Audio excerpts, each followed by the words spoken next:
Once again, from Forbes breaking news, John Kennedy at it again, asked Attorney General Merrick Garland point blank about Hunter Biden. Nice to see you again. Thank you for being here. It's like John Kennedy went to the barber. He got a haircut, I think. Hey. Hi. Hey, how come you're wearing a hat? I got a haircut. Oh, yeah? Can I see it? There's nothing to say. Come on, let me see it.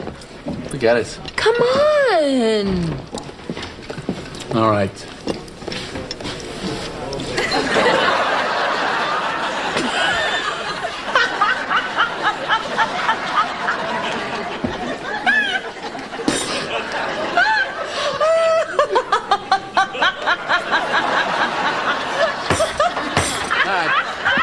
Your current budget, by my calculations, is $48.3 billion. Is that right? The budget request is for $37.8 billion, the FY25 budget, and that would constitute a 3.5% increase over. But with mandatory spending, your budget's 48.3. Is that right? I don't have the number for including mandatory, but I'll certainly be able to get back to you for that. Well, let's take. Okay, I could understand how we wouldn't have this, for anybody else. But when you know you're about to go face John Kennedy, you might want to sort of nail that down. I don't know. Take out mandatory. Yeah. Your discretionary budget right now is $37.8 billion. The FY25 request is for 37.8. That's not what I'm asking. I'm sorry? What's your current budget? Well, it's 3.5% less than that, so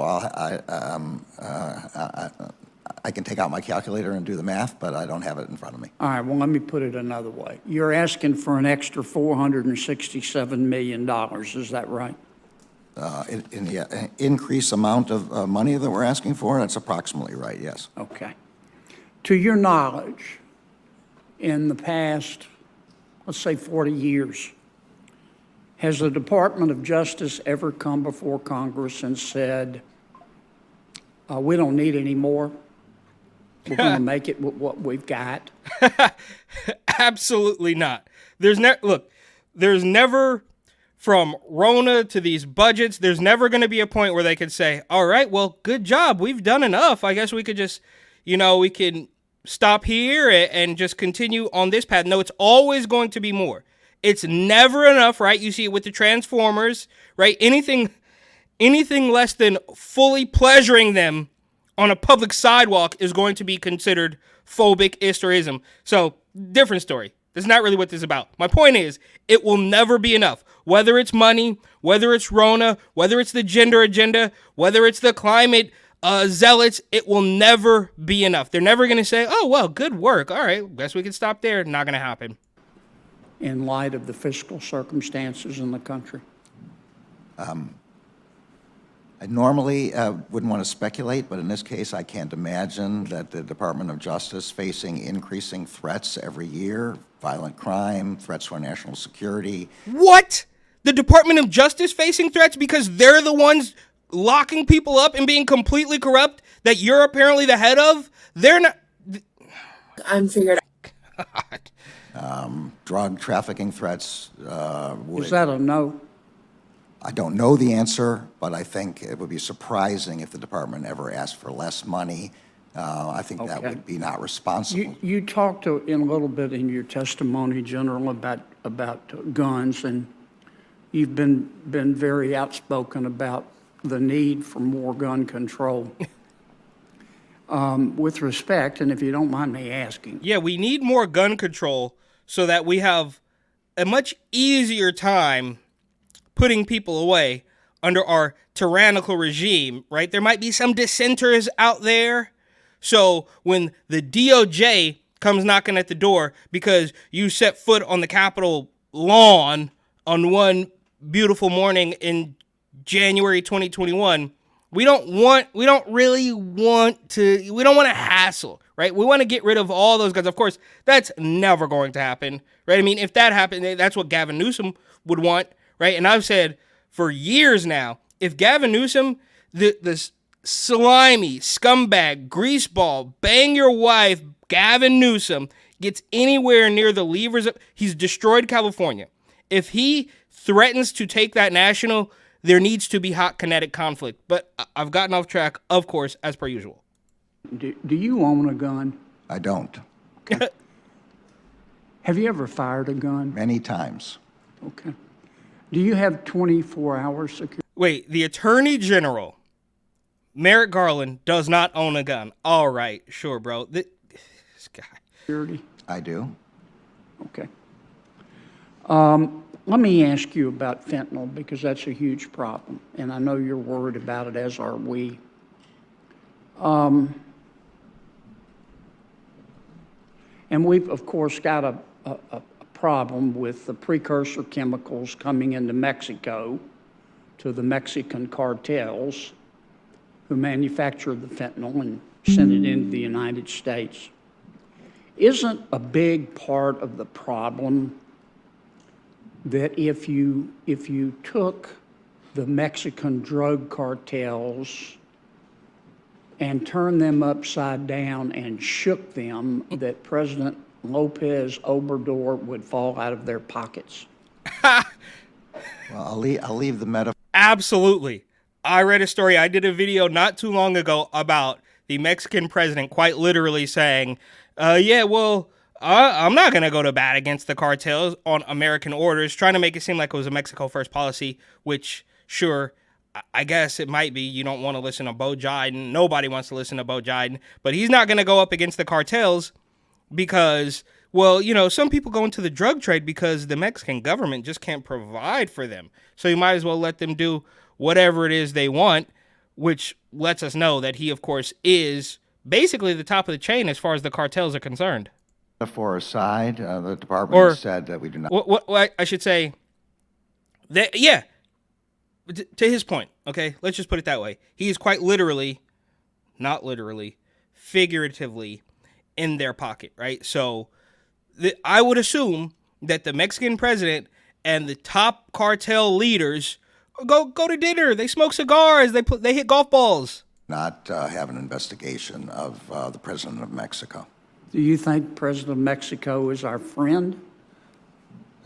We need cooperation from Mexico. Mexico has been somewhat cooperative with respect to our fight against the cartels, not false. This guy is such a snake, bro. Merrick Garland. I mean, this is the same guy who designated, parents as domestic terrorists because they didn't want their children reading, this book is gay or, how to give a BJ or whatever. This guy is absolutely despicable. Imagine just selling your soul. Imagine you just have to go to bat, all for money, right? I mean, everybody wants to get paid. I'm not knocking that, but it's just like these people will do literally anything. All of the reality is flying directly in their face, but they double down because the regime is going to pay them out. And this guy, I'm sure, he probably has a salary of $300,000 or something like that, but somehow is making multi-million dollars in a year, right? He's in on the take, just like the Mexican president is with the cartels. It's the same thing. as helpful as I wish they were, but with... And all that to say, the Mexican president has been somewhat cooperative. All right, bro. Without their cooperation, we can't be successful in destroying the cartels. Why wouldn't the president go to President Lopez Obrador and say, no offense, but the fentanyl problem is killing Americans. The illegal immigration problem is hurting Americans. If you don't cooperate with us, and he clearly has. Yes, absolutely. And that, I believe, is because the Mexican president, along with the American president, are the only gangsters, the only cartels more powerful than the thugs at the border. Been, and he's not afraid of us. We're going to implement tariffs on Mexico until you do. I think there are many ways to encourage cooperation from another country. But that would do it, wouldn't it? I don't know whether that would do it or whether... You don't think that would get his attention? I am not a diplomat. I'm not a foreign affairs strategist. I know we need their... No, I don't know anything about foreign affairs, but I do know that if you're an American and you object to, how to give a BJ books in school, then you're a problem. That's what I do know. Support and cooperation. Yeah. I don't know whether that would be positive or negative. So we just ask politely. Well, we do more than that, but Right. considerably more than that. let me I ask- don't know the answer to your Okay. high-level Let me ask you one strategy last question in my 14 seconds. I've been dying to ask you this question. How long have you been dying to ask me this question? Long time. Long time. Mr. Hunter Biden did not pay taxes on $1 million in 2014 and 2015. And he deducted payments from his income tax for personal expenses when he did file. For hookers, for a Lamborghini, for strip clubs, for sex clubs, for porn website memberships. Why did the Department of Justice let the statute of limitations run? As you well know, So Senator. you can't prosecute? As you well know, Senator, that investigation is being conducted by Mr. Weiss, who was appointed by President Trump to be the U.S. Attorney. Oh, it's Trump's fault. Okay. All right. In Delaware. Much of the investigation they're talking about occurred during the previous administration under Mr. Weiss. Mr. Weiss has continued his investigations. He's now a special counsel. He will issue a report which So are will you saying explain it's those. Trump's fault? Which will explain. No, I don't know whether there's fault or not. Mr. Weiss will explain this in his report. But we can't. Mr. Hunter Biden walks free on not paying taxes on $1 million from 2014 and 15. And how many times have we heard, pay your fair share, Jack? Pay your fair share. But all I'm asking is pay your fair share. Pay your fair share. Pay your fair share. Because the Department of Justice let it happen, right? Again, I'm not going to comment on decisions made in a pending investigation. In the end, Mr. Weiss will issue a report. I will provide the report to Congress. You will be able to question Mr. Weiss as to his reasoning, and he will be able to defend his reasoning. Would you come with Mr. Weiss when he does that? I'm not going to know the intricacies of Mr. Weiss' investigation. There would be no point.